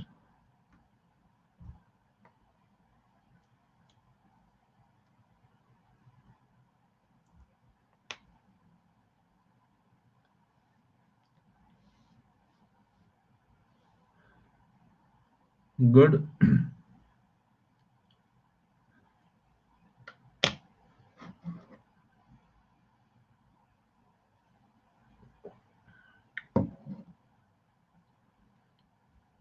Okay. Okay. Slightly divided. Okay, no problem. Jugular foramen, which nerves pass through jugular foramen? We come to the next topic after seventh nerve. We'll talk of the ninth and tenth nerve. Ninth and tenth nerve. Which nerves pass through the jugular foramen? The nerves which pass through jugular foramen are ninth, tenth, and the 11th cranial nerve. So, if the nerves which are passing through the jugular foramen were severed, which muscle would remain functional? That is the question. So, it means palatoglossus, pharyngeal plexus. That would go. Sternomastoid, which nerve? 11th nerve, that would go. Styloglossus, 12th nerve, so that would remain functional. Stylopharyngeus, 9th nerve, that would also go. Trapezius, 11th nerve, so that would also be paralyzed. So it is only this styloglossus muscle, which is a muscle of the tongue, that would be saved because it is being innervated by the 12th nerve, which passes through a different foramen, that is your hypoglossal canal. So it won't get affected. Palatoglossus is the muscle of palate also, and muscles of palate and all, they are supplied by the pharyngeal plexus, which includes 9th and 10th cranial nerve. Okay, is the point clear? Yes or no? So styloglossus muscle. So now we come to what? We come to the 9th and the 10th cranial nerve. We can do them simultaneously, or let us do them separate also. Ninth nerve, known as the glossopharyngeal nerve, known as the glossopharyngeal nerve. So glossopharyngeal nerve is which? So sensory motor mixed. Sensory motor or mixed? Glossopharyngeal nerve is, it's a mixed nerve. It is a mixed nerve. Okay. Yes, very good. It's a mixed nerve. So now, inside the brain, outside the brain. Inside the brain, what are the various functional components of it? So we can understand its various function. Again, the efferent, we have the somatic efferent, general visceral efferent, spatial visceral efferent, general visceral afferent, spatial visceral afferent, general somatic afferent, and spatial somatic afferent. Yes, green tick to which one? General somatic efferent? No. General visceral efferent? Parasympathetic? Yes. Pharyngeal arches? Yes. Visceral afferent? Yes.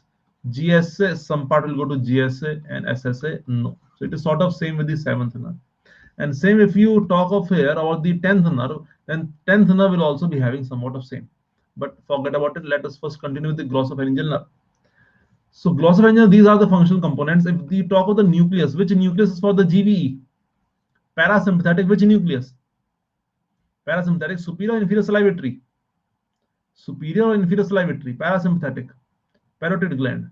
Inferior salivatory, very good. Inferior salivatory. So one nucleus is over here. SVE, which nucleus? SVE, that is the pharyngeal arches, third pharyngeal arch.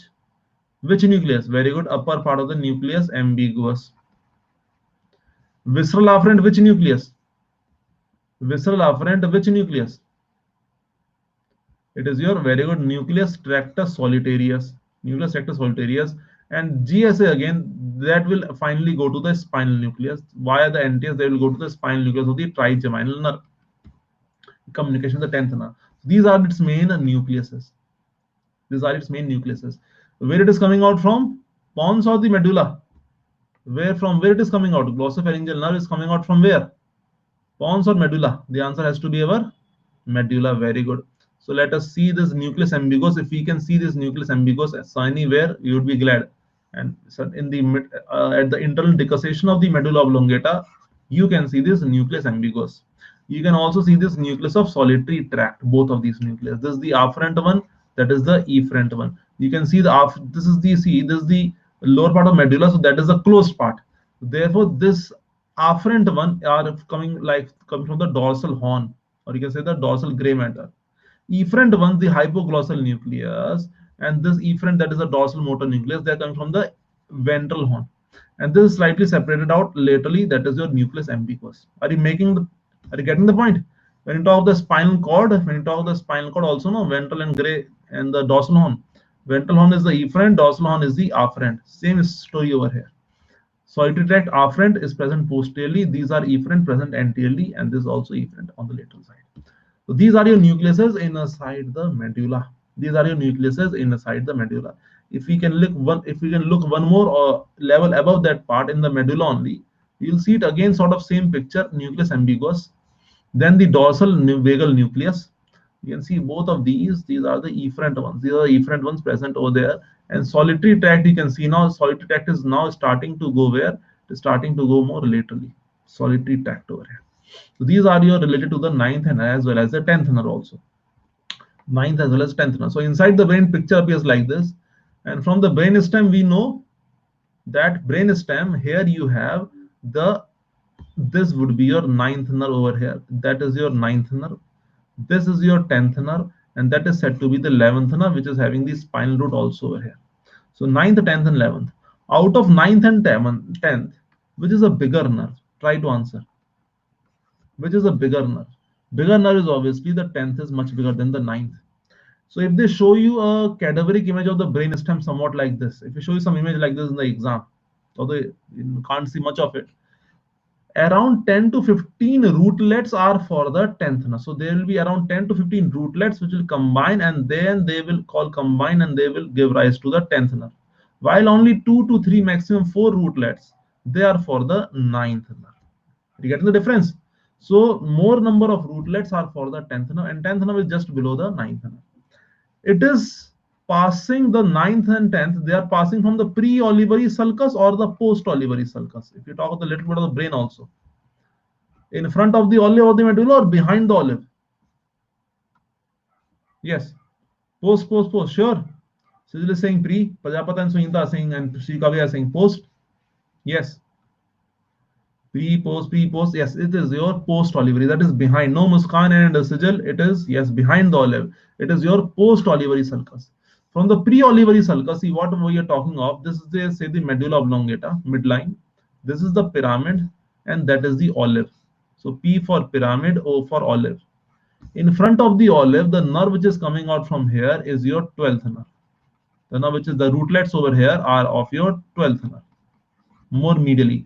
Behind the olive, that is between the olive and the inferior cerebral peduncle, this is 9th, 10th, and the 11th nerve is coming from below. So 9th, 10th, and 11th, they are coming from the post-olivary sulcus. 12th is coming from the pre-olivary sulcus. That is another new sort of questions. Point clear? And I told you what are the number of rootlets, that will give you an idea. So we have seen the nucleus and all, and from where it is coming out and all. Okay, now let us see what are the various branches and all, or what is the various functionalities and all for the ninth nerve that we can hope of. So ninth nerve name is glossopharyngeal. Now give me an idea, whatever you know about this nerve, what will be its function in your head and neck or in your body? Answer. Glossopharyngeal nerve, where do you think? We have seen its nucleus. Let me show you that page also. Not that page, but that figure where we're discussing this nucleus of the ninth nerve. So here is where it has gone. Yes. Okay, tell me the function of the glossopharyngeal nerve. There's no time in wasting for looking at that part. Yes, tongue muscles. What does it do in the tongue muscles? Taste from the posterior tongue muscles of the pharynx. Okay, it takes the taste. Yes, very good. So you tell me the function. I'll write over here. It is taking up the taste from the posterior 1/3 of the tongue. Okay, very good. And it is afferent or sensory to what? It is sensory to your pharynx. It is sensory to the tonsil. It is sensory to even the soft palate.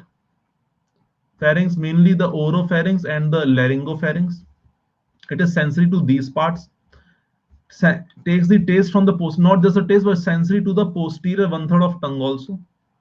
Sensory to the tongue also, and sensory to the pharynx, tonsil, palate. Taste from this. Any other part? Any other function?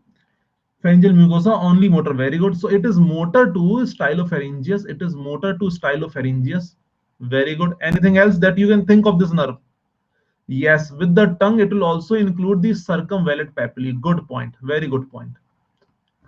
Also take the sensory and taste from the circumvallate papillae. Anything else which you can remember from this nerve? I'm writing 4 over here. Think. Look at this. Remember its nuclear components. SVE, GVE, SVA, GVA, a small part of GSA also. But these 4. Now remember what could be its function. We have done this pharyngeal arch, GV, parasympathetic, very good. One is your tympanic plexus, fantastic. Forms a tympanic plexus, so it is sensory to the middle ear mucosa also. Forming a tympanic plexus over the promontory, proprioception also, very good. What about GV? What about GV? Parasympathetic, where is the parasympathetic over here? Yes, from the tympanic plexus, it will give off a branch. It comes from the tympanic plexus, that is your lesser petrosal nerve. That is your lesser petrosal nerve. Shri Kavya, not submandibular sublingual gland. That is chorda tympani nerve. That is chorda tympani nerve. Lesser petrosal nerve is for the parotid gland. It is for the parotid gland. Point clear? Confusion over? Okay. Now, visceral afferent we have seen, general visceral. Now we are okay. Now, therefore I tell you, if you know the functional components, you will not miss on the functions. Any other function, a small function which has been missed by all of us. Think. Any other small function or action of this particular nerve. Controlling the blood pressure, changes in the blood pressure, or the chemical composition of the blood. It is sensory to the carotid body and carotid sinus. It is sensory to the carotid body and the carotid sinus also. Okay, it is sensitive. So this is all the functionality of the glossopharyngeal nerve. Now you will not miss it. You will not miss it if you know the simple functional components. This part normally is missed by most of us, not just you and me. Most of us, we somehow miss it. So don't miss this part. It is important. No, it is important. Carotid sinus, carotid body, which is having the baroreceptors, body or sinus? Which is having the baroreceptors, body or sinus? Baroreceptors. Yes, baroreceptors are the sinus, chemoreceptors are with the carotid body. Okay, fair enough. So yes, you know this, we know this part, so we can proceed from here. Now, how does this ninth nerve take its course? We have seen that, okay, it is coming out from the brain, post olivary sulcus. It will reach which foramen? It passes through the jugular foramen. It passes through the jugular foramen. In the jugular foramen, few questions can come, which are, in the jugular foramen, anteriorly you have another sinus, posteriorly another sinus. Anteriorly you have the inferior petrosal sinus, posterior you have the sigmoid sinus, and in between you have this 9th, 10th and 11th nerve. This 9th nerve which we are dealing over here right now is having a separate dura mater or separate dural sheath from the others. The 10th and 11th, it is having a separate dural sheath inside the jugular foramen. Point number 1. Okay, now it has entered the jugular foramen. Let me show you the jugular foramen. Jugular foramen is right over here. Okay, can you see it? This is your jugular foramen. This is your jugular foramen right over here or right over here. You can see these are the jugular foramen. These are big jugular foramens. Okay, jugular foramen. Now, as it passes through the jugular foramen, what is the first branch which it will give? Think and answer. You have seen all the branches over here. What do you think should be the first branch? Look at the jugular foramen and then look at all of these branches. Which branch do you think should be the first branch? Very good, Sunita. That is our tympanic branch. That is our tympanic branch. Tympanic branch passes through the tympanic canaliculus and it enters where? Into the middle ear. Take all the sensory, give off the lesser petrosal nerve, which will come out again lateral to this greater petrosal nerve. We have this lesser petrosal hiatus, and that lesser petrosal nerve will pass through which foramen? Answer. Lesser petrosal nerve passes through which foramen? Foramen lacerum. Bad. Foramen male. Name the foramen. Foramen ovale. That will pass through the foramen ovale, and it will relay in which ganglion? The name is, we all should be knowing, otic ganglion, and the gland also we all know, I guess, that is our parotid gland. Postganglionics are carried by which nerve? In the parotid gland. From otic ganglion to parotid gland, which nerve carries it? What is 80 nerve is? 80 nerve is auriculotemporal nerve. Very good. Auriculotemporal. So the postganglionics are these, preganglionics are these. So that is serving your general visceral efferent and the visceral afferent both. Visceral afferent, that is your tympanic plexus and this both. Okay, tympanic branch. Okay. See, what else branch you can think of after the tympanic branch? After the tympanic branch, which branch do you think it will give? As it comes out of the jugular foramen, it will also see it is lying where? Initially, it is lying in the carotid sheath, having the carotid arteries. So obviously, it will give us the carotid branches also. Carotid branches would be body and sinus. To the carotid body and sinus. Then it will give off the pharyngeal branch. Pharyngeal branch is why? Because to the pharynx, it is sensory to the pharynx. Now, the problem over here is, or let me show you that figure. Let me show you that figure, not the problem, but let me show you that figure. This is the figure which is only for understanding, which is only for understanding. I'm zooming it and let us move over here. This is the figure over here. That is the lateral side vein and that is the medial side artery. This is your initially jugular foramen. And look at the nerves, then you will be start to identify the nerves. Which are these nerves? This is your glossopharyngeal nerve, has to be over here. This has to be the 9th nerve. This is your 11th nerve posteriorly over here, that is the 11th nerve, and this bulk over here is your 10th nerve, nerve. Okay, glossopharyngeal nerve does what? Glossopharyngeal nerve has no role to go back.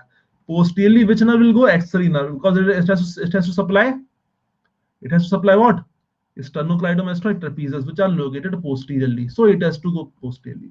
This will be the vagus nerve. It will give off the branches over here. We'll come to the vagus nerve. Glossopharyngeal nerve will go anteriorly. It passes between the two carotids. That is also very important relation. This is the glossopharyngeal nerve written over here. It passes between ICA and ECA. ICA and ECA. It passes between these two arteries. And here you can see this muscle, that is the stylopharyngeus. So this is your glossopharyngeal nerve, and soon it will give off the tympanic, then the carotid branches, because here you have the carotid body and sinus, so it will give off the carotid branches also, that will go below. That will be afferent from this area, and then it will give the pharyngeal branches. Pharyngeal branches are to the sensory from the your pharynx. Now, when they are sensory from the pharynx, where is the cell body of this particular nerve fiber? See, glossopharyngeal is mainly sensory. So where is the cell body of it? We are talking of nucleus. Nucleus is inside the brain, but there is also cell body, which are your inferior and superior ganglion. So what happens is, you have to learn one more thing. As the jugular foramen gives rise to these nerves, both the 9th and the 10th nerve, they have the superior and the inferior ganglions. Ganglions right where? At the jugular foramen level. In the case of 9th nerve, the superior ganglion is just a remnant of inferior. So inferior ganglion is the main one. Inferior ganglion is the main one over here. So it is carrying the cell bodies of the axons, which are carrying the afferent from here. It's a sensory ganglion carrying the afferents from the pharynx, tonsil, the palate, the tongue, and all. That is our inferior ganglion, a very small ganglion over here. Point clear? Same will happen for the vagus nerve. They are having the superior inferior vagal ganglions. The point somewhat clear? So this is your glossopharyngeal nerve running between the two vessels along with this muscle over here. Now, if you remember over here, it is giving off the pharyngeal branches. Now, as this nerve passes, it passes between which pharyngeal muscles? That is the question of pharynx. As it is giving off this pharyngeal branches, this pharyngeal branch of the glossopharyngeal nerve passes between which muscles of pharynx? Between which constrictors? Good guess. Very good. Between the superior and the middle constrictor. Between these two constrictors, the 9th nerve will pass along with the stylopharyngeus muscle. Point clear? That is another question. Between which constrictors? You have to imagine this. See, this is the jugular foramen over here. That is the jugular foramen over here. Okay, and here you have. See, this is your area. If you understand, this is your pharynx over here. Posteriorly pharynx. Jugular foramen is behind them. So as the 9th nerve will come over here, it will encounter first the constrictors. It has to reach the tongue. How will this nerve reach the tongue? It has to pass between the constrictors. Which constrictor? Superior is coming from the pterygomandibular raphe. Inferior is coming from this hyoid. So there is a gap between superior and middle over here. It will pass between them. Point clear? Why superior and middle only? That is the position of it. So these are the pharyngeal branches. The other branch which will give off is the muscular branch. Obviously, the muscular branch is your muscular branch to the stylopharyngeus. That is the only muscle it supplies. The third pharyngeal arch. So this is your spatial visceral efferent part. After this, any other branch apart from the pharyngeal branches, it is also be said to be giving off two more. That is the tonsillar, and for the lingual branches separately. Tonsillar, that is the tonsil and the palate, soft palate. and lingual branches only for the posterior 1/3 of the tongue. These are the branches of the glossopharyngeal nerve. I hope the point is clear. Okay, so look at the branches. The first branch, this is question tympanic, and you can see the component over here, LPN. Which component? GVE, general vessel efferent component. Then you have the carotid, body sinus, afferent. Then you have these ganglions also, superior and inferior. What we say, the ganglion of the glossopharyngeal nerve. Superior is very small, inferior is around 2.5 cm, around an inch long, around an inch is bigger. Okay, so yes, superior is just a separated part from the inferior ganglion. Then your pharyngeal branches, muscular only, one muscle, tonsillar, lingual, these are all afferent. These are all afferent. So mainly this nerve is afferent, only the small muscle it supplies, stylopharyngeus, and this is the efferent part. So the nerve as a whole is your what? It is a mixed nerve. I hope the point is clear. Okay, if the point is clear, then we can look at the other part. Let us look at this tongue also. I had this figure also just to show you, nothing more. You can see this is the anterior 2/3 of the tongue. That is the posterior 1/3 of the tongue, including the circumvallate. That is your area. Yellow color is the glossopharyngeal, general and spatial sense. And this was your lingual nerve, general sensory, and chorda tympani nerve, spatial sensory, from the anterior 2/3 of the tongue over here. This part. Posterior most part, interlaryngel, that will do now. That is the vagus nerve. So we come where? We come to the vagus nerve over here. That is the 10th cranial nerve. That is the vagus nerve. Is this point clear? Welcome, Heisenberg. Clear? 9th nerve clear or not? Miss Prajapat, Sri Kavya, Sunita, Sijal, and others also. Okay. Now we come to the 10th nerve. 10th nerve, vagus nerve, is a huge nerve.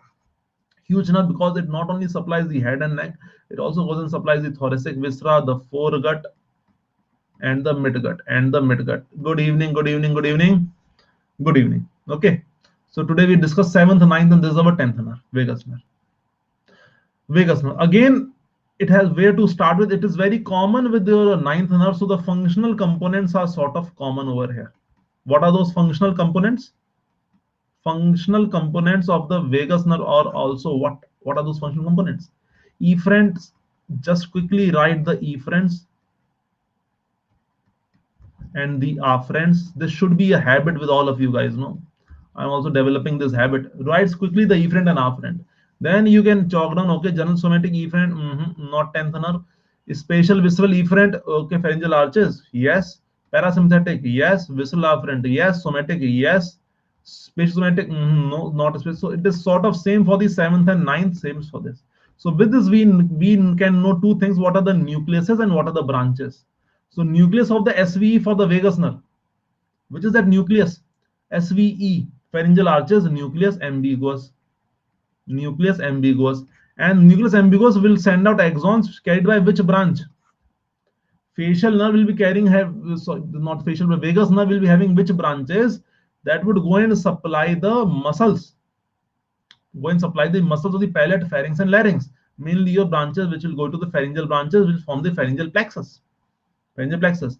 Then we have, yes, recurrent also will be somewhat over here in the larynx part. General visceral efferent. Which is that nucleus? General visceral efferent, dorsal nucleus of the vagus nerve. Dorsal nucleus of the vagus nerve. Okay. Now it will give off various branches in the viscera that go for the thoracic part as well as the abdominal part, where the ganglions are close to the viscera. Ganglions are close to the viscera. So all the different branches. Afferents, which nucleus? Afferent nucleus, solitary, a lonely nucleus. It's a lonely nucleus, nucleus tractus solitarius. So what are all these branches of the vagus nerve which will be carrying them? These will be all your, basically all the, the afferent branches, the pharyngeal, the meningeal, the auricular branch will be over here. General somatic afferent, the nucleus is the spine nucleus of trigeminal, but the branch of vagus nerve is your auricular branch over here. Auricular branch over here. Okay, we'll come to the different branches.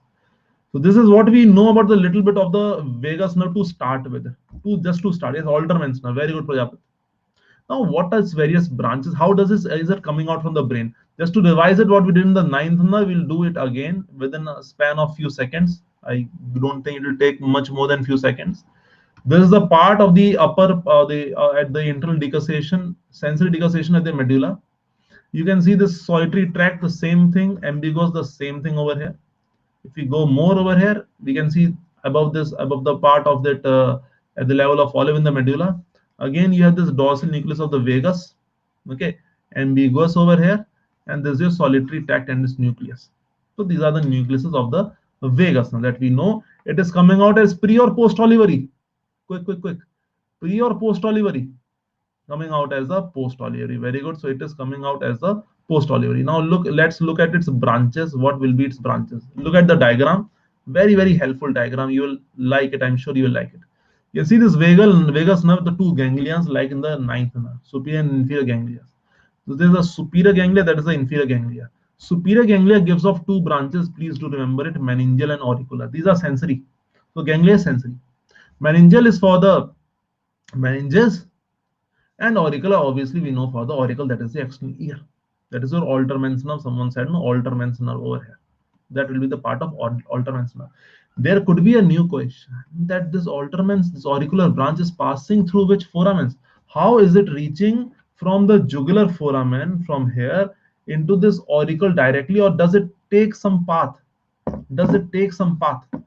Yes, it will enter through the mastoid canaliculus. But do remember it enters through the mastoid canaliculus over there. So just after this, you have this mastoid canaliculus. It will enter through the mastoid canaliculus, by which it reaches through the ear part. There's one more fissure over here. If you want to know it, let me just make it out. Tympanomastoid fissure. Two areas by which this auricular branch will reach the auricle. You may know it, better you know it, they may ask you at time. This is how the superior ganglion giving of the meningeal and the auricular branch. The inferior ganglion. Look at the other branches. What are the other branches? It will also give the carotid branch. It is going to give the carotid branch. Carotid body and sinus afferents are by both the 9th and the 10th nerve. So it is going to give the carotid branch. Okay. Carotid branch is different than the cardiac branch. Cardiac is to the heart, carotid is to the carotid body and sinus. It is going to give the cardiac branches also, but before that, there are two important branches, which are your superior laryngeal and your recurrent laryngeal, which should be somewhere below, not shown over here. Yes, recurrent laryngeal is somewhere from below. Two important laryngeal branches: superior laryngeal nerve and a recurrent laryngeal nerve. You should be knowing they are the nerve of which arches? Which pharyngeal arch? Superior laryngeal nerve, which pharyngeal arch? Third, fourth, fifth, sixth. Superior laryngeal nerve is the nerve of which pharyngeal arch? Third, fourth, fifth, and sixth. Fourth for sure. Very good. Fourth. RLN is the nerve of the sixth pharyngeal arch. Just remember it. Okay. Okay. So now we have seen this branches: superior laryngeal nerve. Before that, will give the pharyngeal nerve, which is from the pharyngeal plexus. So also like the pharyngeal branches from the glossopharyngeal, it will also give off the pharyngeal branch, which from the pharyngeal plexus. So pharyngeal plexus is formed by, question answer, three main structures which form the pharyngeal plexus, which are 9th nerve. Okay. Then there's a nerve. 10th nerve, say 10th nerve. Okay, one Q and O. Okay, Q and O are not adjacent to each other. 9th, 10th, not 11th. Third one is your sympathetic part. Sympathetic. So this sympathetic plexus will also contribute to the pharyngeal plexus. This is the important one which you should know. Pharyngeal plexus formed by 9th, 10th, and the sympathetic plexus. Pharyngeal plexus is formed on which part of pharynx? Which constrictor of pharynx? It is formed over which constrictor of pharynx? Superior, middle, inferior. Superior, middle, inferior. Prajapati is saying middle. Sure. Kavya is also saying middle, but with a doubtful mind. So if in the exam the question comes, Kavya, what will you mark? Do you have that, you have that courage to mark the middle, or again you will have some question mark in your mind? If it comes in the exam, do mark it. Whatever. See, that is also a rule. Rule is, with my experience and what we have talked to the students and our colleagues and junior seniors, all of them, in the examination hall, if you look at a question and you look at the options, the first thing which is like, okay, I'm thinking this is the likely answer. More than 90% that is the answer. Because subconsciously we have heard it, we have read it, or we have seen it somewhere. That it remains in our subconscious mind, although we are not 100% sure. But there are few questions, not few, there are many questions, like 10, 15, 20 questions, where you will see, okay, I'm thinking, I don't know, but I'm thinking this is the answer. Why? I don't know, but I'm thinking this should be the answer. This is my first guess.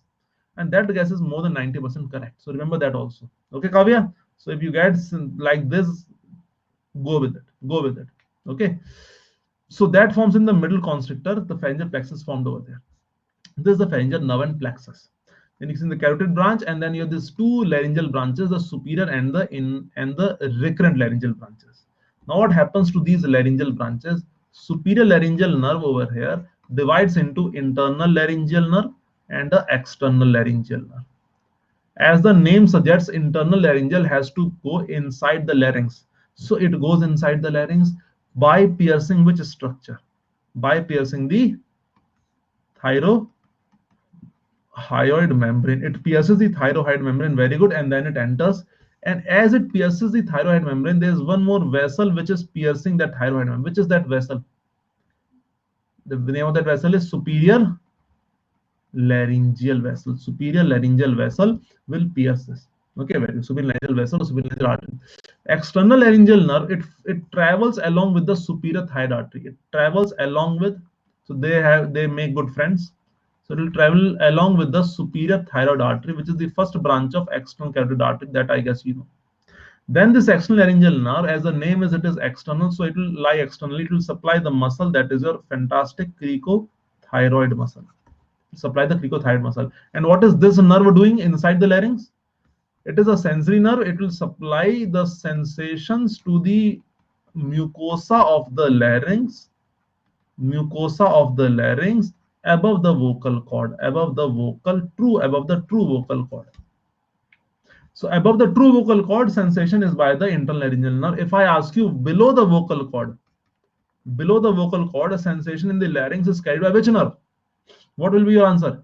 Below the vocal cord, it is carried by a recurrent laryngeal nerve. Very good.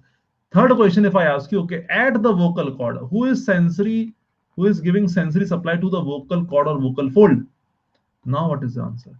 Recurrent, internal, both, none, something else, or both ILN? Mainly it is from the recurrent laryngeal nerve. That supplies it. It is slightly bigger nerve compared to the internal laryngeal nerve. Mainly it is recurrent laryngeal nerve. There are chances both will supply. It is not this fight. It is not something written on the rocks. पत्थर पे लकीर की तरह लिख दिया यही होगा. Mostly it is like this, but yes, both of them can supply. Okay, both of them can supply. So external laryngeal nerve is for the muscle cricothyroid, that is the tensor of the vocal cord. This is supplying this. And recurrent laryngeal nerve, there are two different courses of the recurrent laryngeal nerve. We should know it. Recurrent laryngeal nerve of the sixth arch. On the right side and the left side follow two different courses. On the right side, it goes below which structure? The name that structure is below the right subclavian artery, below the fantastic right subclavian artery. It goes below this structure. On the left side, it goes below which structure? Left side, it goes below the ligamentum arteriosum, then below the arch of aorta, first it will go below the ligamentum arteriosum, then it will go below the arch of aorta. Okay, so vagus nerve is your nerve which is first of all traveling inside the carotid sheath. We can have a look at this diagram again. Vagus nerve is the nerve which is traveling inside the carotid sheath. So this is the carotid sheath in IJV and your what we say that ICA. If you go below and below, this is the vagus nerve, is the only nerve which is left, which is traveling inside the carotid sheath. Okay, this should be one thing very much clear. It means that other nerves like 9th and 11th were also there. But they are at the upper end only, then they go in separate. Vagus nerve runs throughout it, inside the carotid sheath. Okay, you can see all the branches which we already discussed over here. Let us go a little bit below over here. You can see this is the vagus nerve over here. Okay, that is the superior or the external laryngeal nerve coming over here, and all the nerves we already discussed. Let me show you again in that particular figure, showing you separately over here. This was all the branches of the vagus nerve. Then it will go obviously below and also give off the cardiac branches. Now the cardiac branches are given off two from both the vagus nerve, two from here, and they form the cardiac plexus. Okay, just remember one question over here that could be asked. Right and left vagus nerve, superior, inferior cardiac branches. It is the left inferior cardiac branch which will only form the superficial cardiac plexus. So it is this branch only. This is say superior, inferior, right and left side. So it is left side inferior branch this one, that will contribute to the superficial cardiac plexus. Remember LIS over here, LIS.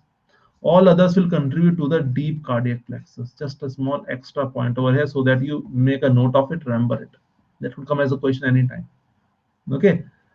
All the others, they form the deep cardiac plexus. Only the left inferior cardiac branch contributes to the superficial cardiac plexus over here. Okay, so vagus nerve is this nerve over here. All the functionalities, I guess we know it. What are the functions of the vagus nerve? It is motor to the pharynx and all muscles. So let us do a couple of MCQs so that then the things would be clear. Okay, one MCQ over here. This one would be sufficient, I guess. This is how we test. After asking a 47-year-old woman to open her mouth and say ah, the physician notes the deviation of the uvula to the left side. This over here. Let me make this which color? Yellow color. Okay. And asymmetry in the elevation of the soft palate. You can see the asymmetry in the elevation of the soft palate. With the right side of the palate sagging more down, as noted, which specific nerve is most likely damaged? Left 9th, left 10th, right 10th, left 12th, or right 12th? A, B, C, D, E, 5 options. A, B, C, D, 5 options. Okay. Okay, I have to do that also. Yes, answer. A, B, C, D, 5 options. This is how we test the 9th and 10th nerve.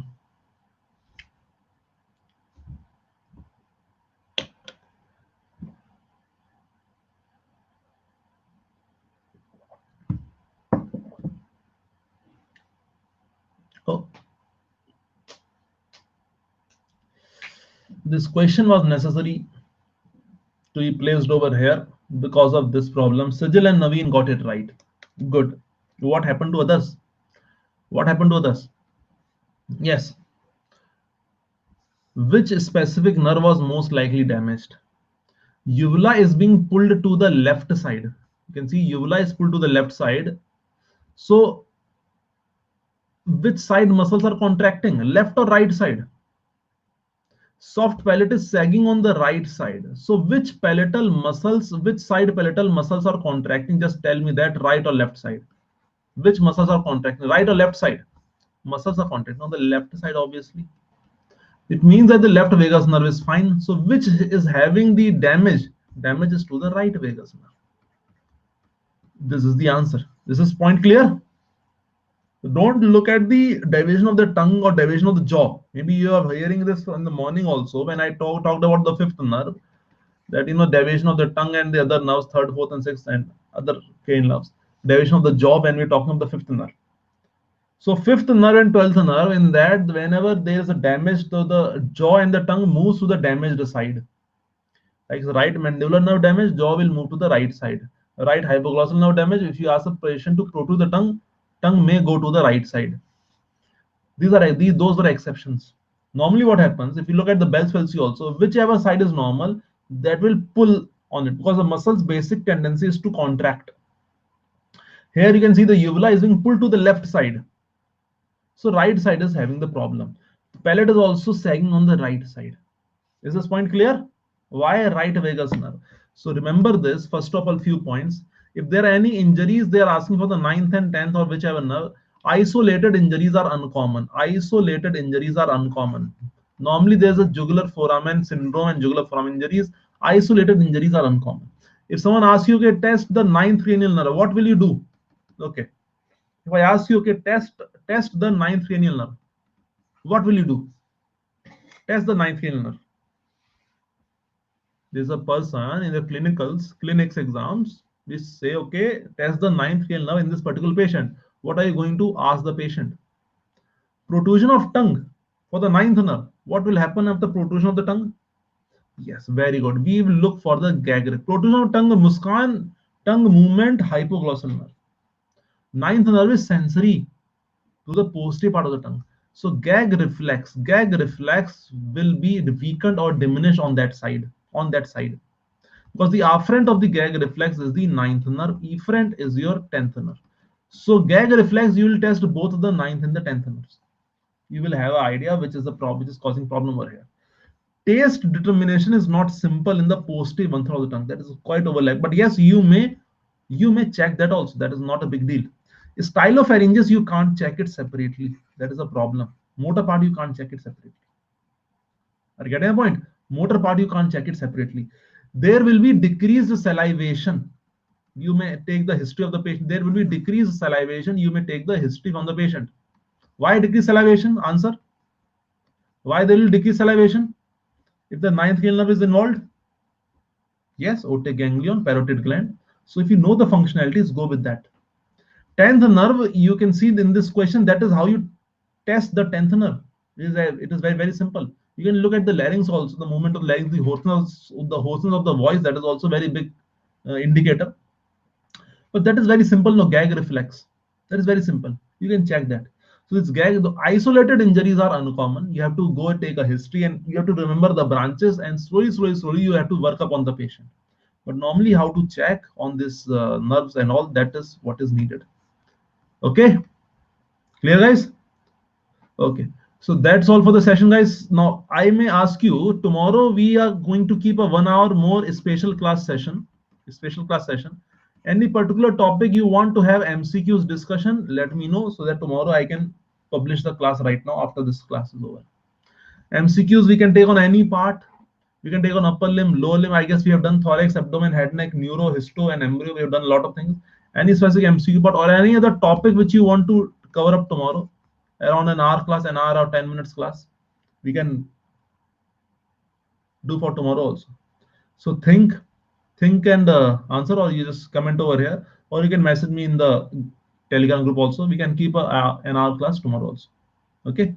So this class we try to remember, understand these three important cranial nerves, very, very important. I hope it was useful. Yes.